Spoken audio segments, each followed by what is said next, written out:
So after playing Dark Souls 1 for, you know, pretty much the first time, I'm not an expert in everything that is, you know, Dark Souls. I know everything about every single boss. I have all the hidden lore. I have all the hidden fun facts and trivia. And so I thought today would be a great time to educate the masses on some fun facts. First things first, we're just gonna go ahead and add a row below. Stupid idiot man made me think I had a wife, but actually he was catfishing me, and he is a dumb little stupid idiot. He's stupid, he's dumb, I hate him so much. I was convinced I was gonna get married to some big-titted lady beautiful person, and he was just catfishing me. This is valid because his boss fight sucks too. Good, he doesn't deserve a good boss fight. He doesn't deserve replayability, stupid little asshole. So Manus is gonna go up here because he's really hot. Artorias, if I'm recalling correctly, the music for Artorias was really good. And his lore is really interesting. His fight looked amazing, but it was really, like, I kind of just zoomed through it. Yeah, I bodied him. So I think I'm gonna put him on A tier just because he looks really cool and I really like his story. Next we have big tittied lady. She's gonna go up there. Actually, let's just go ahead and replace this with S+ tier because I think they are hot. Yeah, we're just gonna go ahead and that. Great looks face, I'll admit, I didn't mind it. I got really frustrated with it because I had to walk through the poison. There's a bunch of giants on the walkover. The walkover sucked, and then I was also really, really under-leveled. But also, I am biased towards women. And she has her titties out. All right, Beta Chaos is gonna go in D because fuck that fight. Fuck that, no, stupid ass fight. Stupid ass, stupid, cringe. Like, the concept behind it is fantastic, where it's like this whole thing and it's not even the real boss, so you're trying to do damage to it, but you're not doing any damage because you have to destroy the thingies. And then you go inside the Beta Chaos and it's like this little measly little bug. Super, super cool in theory. However, in practical use, stupid. The lore is wasted, exactly. And like maybe with the lore, it would be a B if it was just like, if the lore wasn't wasted, but I'm knocking it down more because I'm so angry because it could have been so good. Anyway, Ceaseless Discharge is gonna go in S tier. The base fight is kind of weird. However, I liked the story. No, just hear me out. I think Ceaseless Discharge looks really cool. His technical boss fight is really dumb and whatever. However, the fact that you have like an implemented way of fighting him, I think is really cool and creative. And also his lore is really interesting with his little sister. I think that's really sweet. I think it's really endearing. Yeah, I did the cheese. Yeah, that's what I'm talking about, where like the implemented like pre-programmed thing that is in the game. It's not even like a glitch. It's like an actual thing that they put into the game on how to do it. I like that. Is this based off design, gameplay, or both? It's based off what I feel like. Sif, I have to put them together. I don't care too much about the boss fight for Sif. I love the Sif lore, and he's really cute. The boss fight itself was like fine. Yeah, I kind of bodied him, so I don't really know like if it was like well made or anything like that, because I walked in and then immediately killed it. But I have to put him next to his dad. I just kind of have to. Centipede Demon's gonna go way the fuck. Actually, he's gonna go slightly in front of Beta Chaos, but still, Demon's gonna go there. He sucks so much that the wiki itself, I was reading it, the wiki itself, literally calls it extremely annoying. Taurus Demon, he's the one on the bridge. I like Taurus Demon. I mean, he's a very good intro.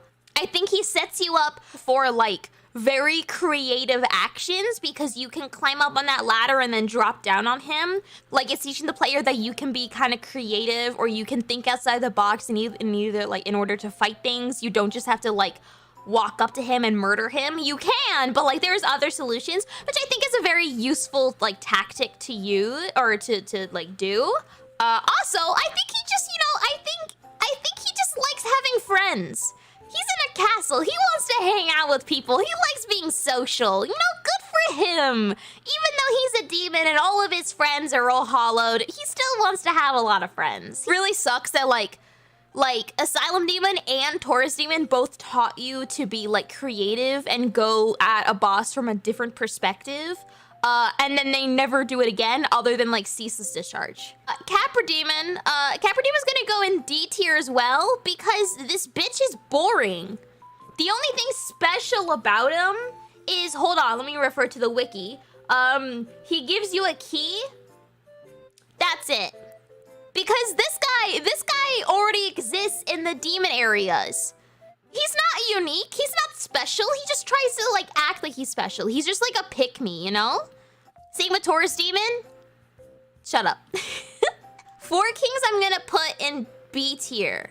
Cause they're not super cool, like, oh my god, Artorias and Doggy, stuff like that. They're not super amazing.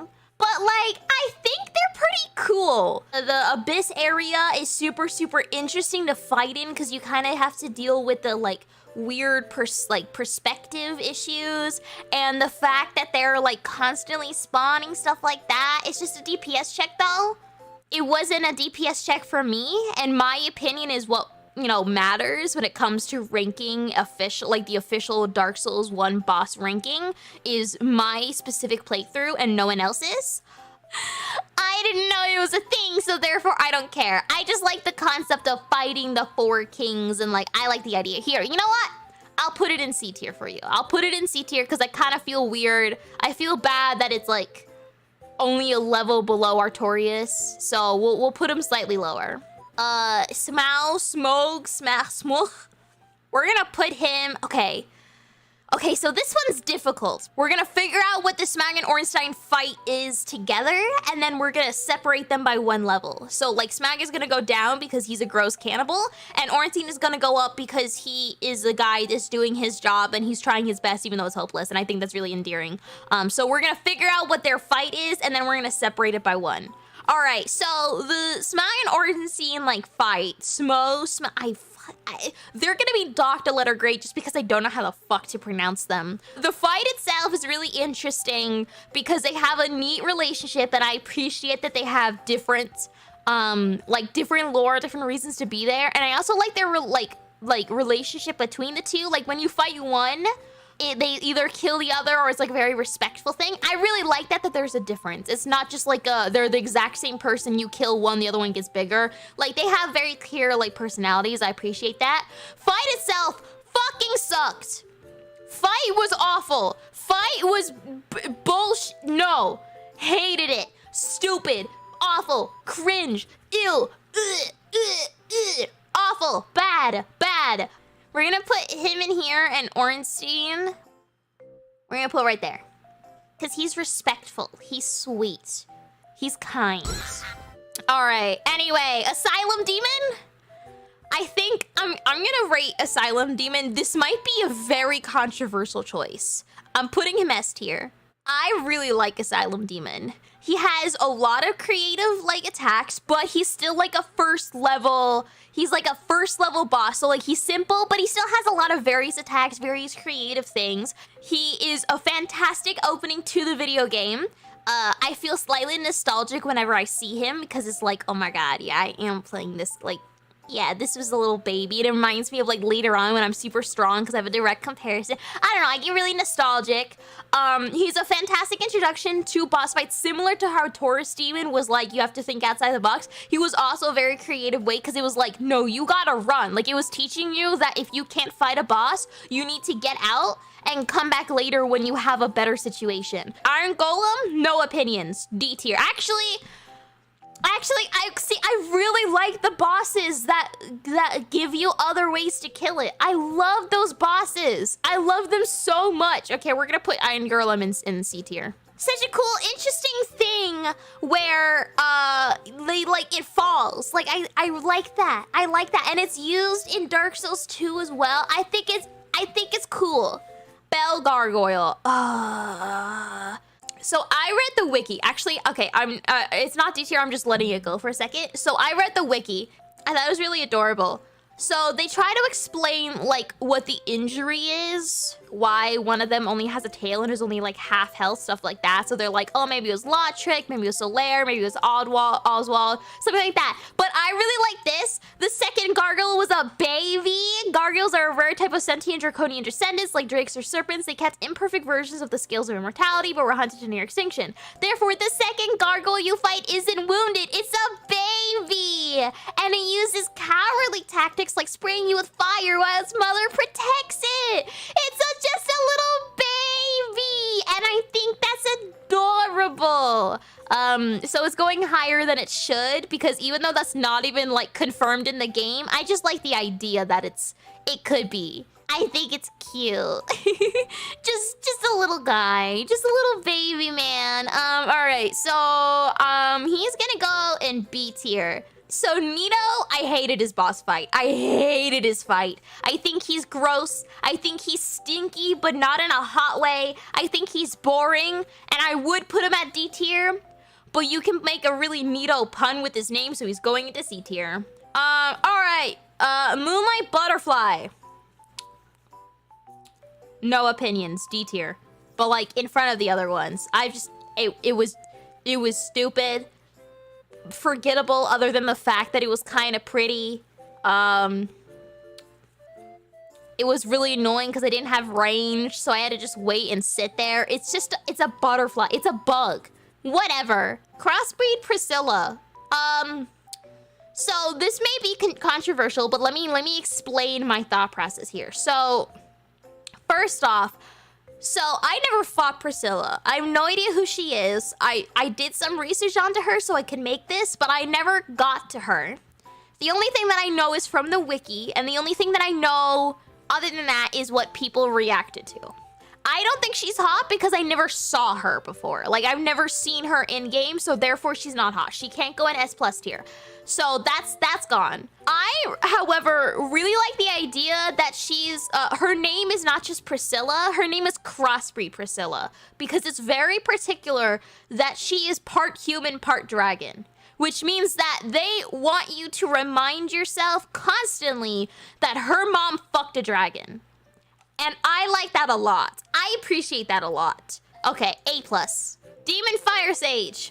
I didn't care. Mid. Gaping Dragon. I never fought Gaping Dragon. So I know it's a dragon, and I read all the comments, and everyone was pissed off at the camera. I would probably rank it a C tier. However, the term Gaping Dragon is a fantastic name. Really funny to me. All right, Calamite. Calamite, I think is really cool. Just going by the lore, I think going by I'm putting Calamite higher based on the fact that you had to talk to Go, and Go had to shoot it while blind with a big ass bow. And you had to do that, and it brought back the, you have to fight this thing, but it was super hard, so you need to come back and try a different strategy, which again, I really like. It's the same thing as like Taurus Demon, or Asylum Demon, or Ceaseless Discharge a little bit as well. Like, I appreciate the coming back and doing it again thing. And you had to shoot it with the, it's cool. It's cool, and he's the last of the ancient dragons, which means I get to be the person to actually, like, officially wipe out an entire existence of dragons, which is kind of badass. I like having my name in the history books. I like it. So yeah, we're gonna put him at like A tier. I also liked the fight. The fight was very, it was nice for me because it reminded me of the Elden Ring bot like fights, which I know not a lot of people would get the same feeling towards because they obviously played Dark Souls way before they played Elden Ring. But I just like the I just like the feeling of like, oh wow, like this is where it came from. You know, this was like the OG what Elden Ring was based off of. That's sweet, you know? You could see all of the same, like, attack patterns. It was just very refined. And I really, really liked that. I thought it was very, very nice to see. Gwyn. I don't know. I like the music. And music is a factor in here if I can remember the music. You know what? Yeah, you know what? We're giving a second tier. It's gonna go, Plin, Plin, Plon. That gets its own tier. It deserves its own tier. Where is he? Where'd I put it? Oh, there he is. However, the walk... Okay, you know what? We're moving it down one. We're doing it down. Maybe it's, yeah, we'll put it here. Because the walk back sucked. Pinwheel. D tier. Puppy! Cute puppy! Woo! Puppy! He's going in an A tier. He's sweet! He's just a little guy, and I love him. All right, Stray Demon. I'm putting him like right there. I guess I'll put him right above Diamond, because isn't he just another Asylum Demon thing? Yeah, you have to return to the thing. Actually, maybe we'll put it slightly higher. Maybe we put it slightly higher because I like the idea like of them. They put it back because you hear him walking around at the very beginning of the game because you hear the boom, boom, boom. And you're like, huh, that must be the Asylum Demon. And then you hear the Asylum Demon, you kill the Asylum Demon, and then you hear the boom, boom, boom. And you're like, whoa, that's neat. I have to come back, I guess. So I like that. I like that. And then Seath. See, Seath is hard. Because Seath's the fight I didn't care for. I kind of went through pretty quickly.